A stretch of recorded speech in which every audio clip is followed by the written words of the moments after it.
Universitas Udayana melalui Lembaga Penelitian dan Pengabdian kepada Masyarakat menyelenggarakan program kuliah kerja nyata periode 25 tahun 2022.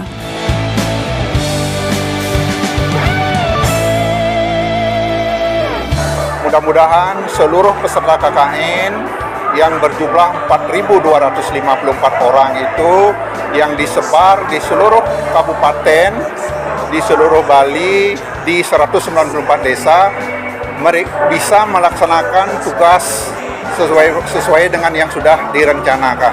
Mereka, harapan kami, di samping bisa menjalin kerjasama dengan seluruh tim di suatu desa, juga bisa bekerja sama dengan seluruh masyarakat dan perangkat desa di mana mereka ditempatkan. Terima kasih kepada seluruh pihak yang sudah membantu, terutama seluruh pemerintah kabupaten kota di Bali melalui perangkat desa di mana mahasiswa tersebut kami tempatkan. Mudah-mudahan ke depan pelaksanaan KKN PPM Universitas Udayana bisa berjalan sesuai dengan harapan kita yang meningkat dari tahun ke tahun dan lebih berkualitas lagi.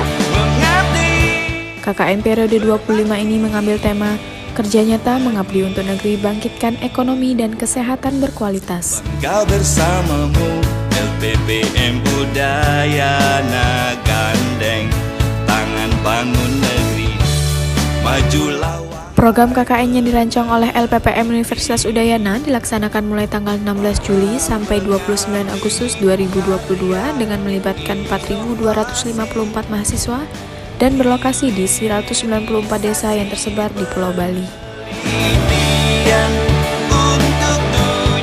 Terdapat dua program utama dalam KKN periode ini, yaitu KKN PPM dan KKN Infrastruktur Pemukiman PUPR.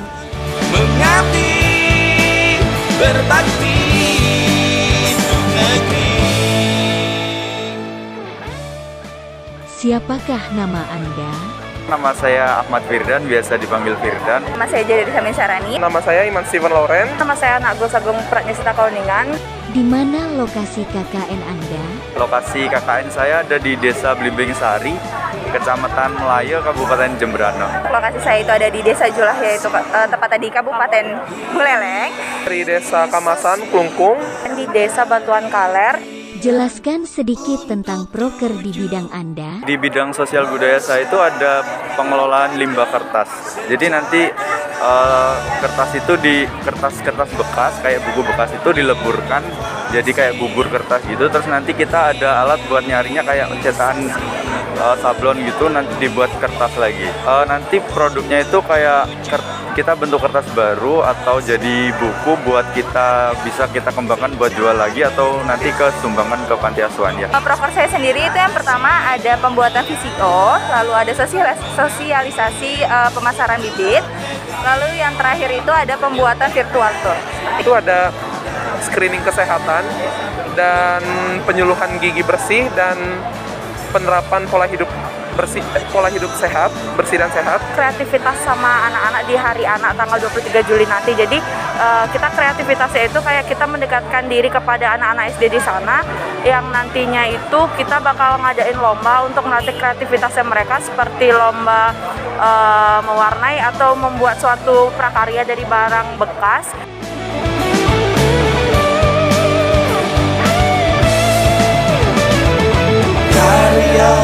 Inovasi. Perkenalkan nama Anda, asal fakultas dan kordes desa mana? Nama aku Iko Mantrisa Pradipta, bisa dipanggil Trisna, dari Fakultas Kedokteran. Untuk saat ini menjadi wakil koordinator desa di Desa Bumbungan, Klungkung. Saya Ido Bagus Angga Dharmayuda dari Fakultas MIPA. Saya sebagai kordes Desa Batur Utara. Nama saya dari Pridaya Tantri dari Fakultas Teknologi Pertanian dari Desa Sembung Gede. Di sini saya Hani Bagus Pratnyawidana, kordes dari Desa Sembung Gede dari Fakultas Ekonomi dan Bisnis. Bagaimana cara mengkoordinir teman-teman dari fakultas yang berbeda? Tentunya kita harus udah sering ketemu dulu, karena ketika kita udah sering ketemu, intensitas pertemuan kita sering ketemu, jadi kita bakal lebih bisa mengerti satu sama lain, bisa juga lebih mengenal satu sama lain, dan ketika kita bisa lebih mengerti dan mengenal satu sama lain, sekat antara fakultas itu menjadi hilang sih. Jadi itu kuncinya untuk kita bisa kerjasama antar fakultas. Pasti kita namanya menampung aspirasi mereka, habis itu mencari suara yang bulat lah, kesepakatan bersama dari berbagai pendapat itu, dan istilahnya kita dapat mengkoordinir mereka kayak gitu. Sebenarnya kita sering ketemu, komunikasinya lebih bagus. Habis itu mereka juga sama-sama ngerti gimana biar kita tuh kompak gitu. Untungnya kelompok kita tuh seru banget gitu kan, Gus. Apakah sudah punya pacar? Atau ada rencana mencari jodoh di lokasi KKN? Pacar sih enggak, tapi ada yang ngajak dekat. Enggak sih, kan harus fokus membangun desa. Fokus ya. Ya, pacar sudah? Oh enggak, cuma nyari pengalaman aja. Ya. Aku udah. Aduh, enggak deh. Gawat deh, nanti bisa perang dunia ketiga ya guys ya. Bagaimana perasaan Anda meninggalkan keluarga selama KKN? Agak berat gitu ya, apalagi kan kebetulan aku juga udah lama pulang kampung gitu. Jadi kayak ditambah lagi KKN, jadi kan ya harus bisa menahan kangen bertemu dengan keluarga seperti itu. Jadi tapi ya lagi-lagi ini kan tugas sebagai seorang mahasiswa itu, ada panggilan moral sebagai seorang mahasiswa untuk mewujudkan apa yang telah kita pelajari selama ini di desa seperti itu. Nggak terlalu berat lah, karena apa? Karena istilahnya sekarang kan kita udah ada media komunikasi, kita bisa kontakan dengan keluarga, ya nggak terlalu berat. Dan juga kita kan udah mahasiswa, masih istilahnya nggak perlu banget sekarang masa-masa yang kita lepas lah dari mereka gitu.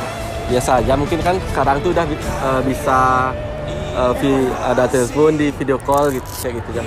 Kalau aku juga biasa aja karena emang udah biasa pergi ke jauh dari orang tua gitu. Tapi enggak sih juga, tapi kadang bakal kangen sih juga di rumah.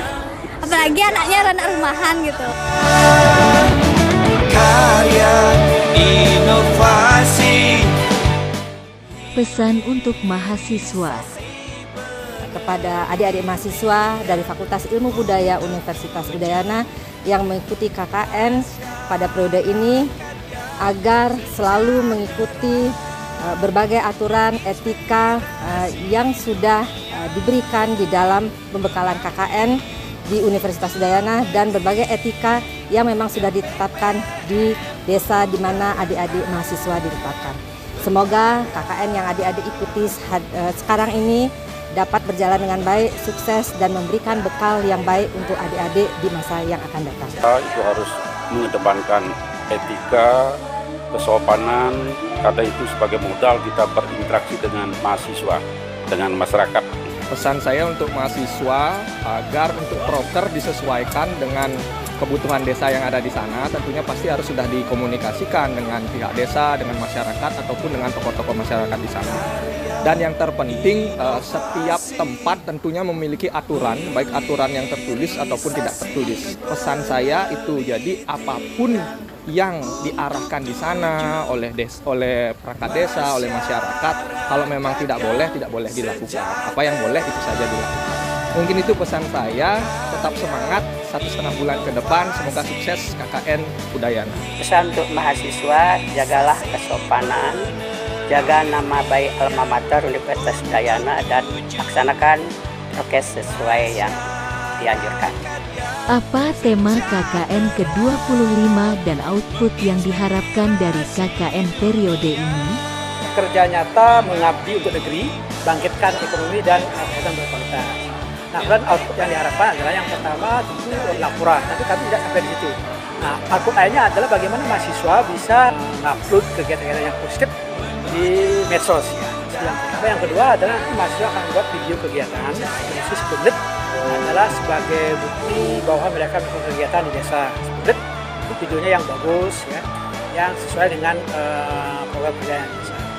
Berikutnya adalah kami mengharapkan para mahasiswa untuk membuat artikel tentang pengabdian yang dilakukan oleh mahasiswa untuk diterbitkan di jurnal Mengabdi Udayana. Dan harapan bahwa apapun hasil-hasil itu bisa kita ekspos, ya. Ada hasilnya, ya. Paling tidak bisa dibaca oleh orang sekian tahun nanti. Kemudian yang berikutnya adalah kegiatan mengenai output mengenai book chapter. Kami meminta kepada mahasiswa untuk membuat book chapter. Itu adalah luaran lainnya, pertama ada bookkeeper, kemudian ada artikel, ada media-media sosial, pemberitaan. Yang terakhir adalah kami video. Nah, video itu akan kami buatkan hak cipta untuk DPL yang ada di sana. Jadi banyak sekali luaran-luaran. Nah, luaran sebenarnya itu akan mengangkat kinerja Udayana. Misalkan haki itu bisa direkognisi. Kemudian bookkeeper itu bisa digunakan sebagai iku, pembuatan buku. Dan kalau medsos kan artinya bahwa orang lain di luar Udayana kan mengenal, bahwa Udayana ada KKN ini, kegiatannya bagus dan sebagainya. Karena itu saya berharap mahasiswa bisa mengangkat hal-hal positif. Saya kira demikian. Monef apa saja yang akan dilakukan oleh LPPM dan apa saja yang harus dipersiapkan mahasiswa saat Monef? Monef yang kami lakukan dari LPPM sendiri itu ada dua, yaitu Monef administrasi dan Monef program kerja. Monef administrasi dilakukan 1 minggu setelah mahasiswa KKN sudah ada di desa. Hal-hal yang perlu disiapkan oleh mahasiswa saat di desa pada saat Monef administrasi itu adalah ada spanduk di posko, kemudian ada program kerja dan struktur kepengurusan kelompok mahasiswa KKN itu yang ada ditempel di dinding posko, kemudian adanya buku tamu, buku kerja, buku kontrol sebagai kelengkapan administrasi yang harus disediakan mahasiswa yang harus ditunjukkan pada saat Monef administrasi. Kemudian untuk Monef program kerja itu adalah program kerja akan dilakukan 3 minggu setelah mahasiswa ada di desa. Saat itu tim Pemonef akan menanyakan program kerja apa yang sudah jalan dan akan dijalankan sisa 2 minggu saat mahasiswa di desa. Kemudian adapun progresnya dan apapun kendalanya akan didiskusikan dengan tim Pemonef. Kemudian mungkin akan bisa dicarikan solusi. Berkarya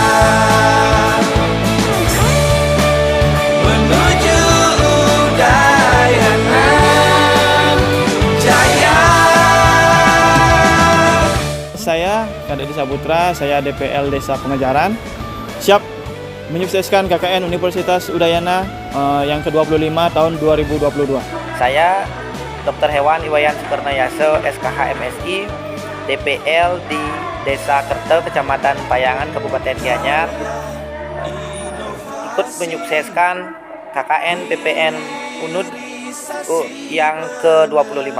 Saya Iketut Suwate, DPL Desa Menange, Karangasem, siap mensukseskan KKN Universitas Udayana periode 25 tahun 2022. Kami peserta KKN Kabupaten Badung siap mengikuti KKN Universitas Udayana periode 25 tahun 2022. Kami peserta KKN Desa Blakio siap mengikuti KKN Universitas Udayana periode 25 tahun 2022. Kami peserta KKN Desa Jajan siap mengikuti KKN Universitas Udayana periode 25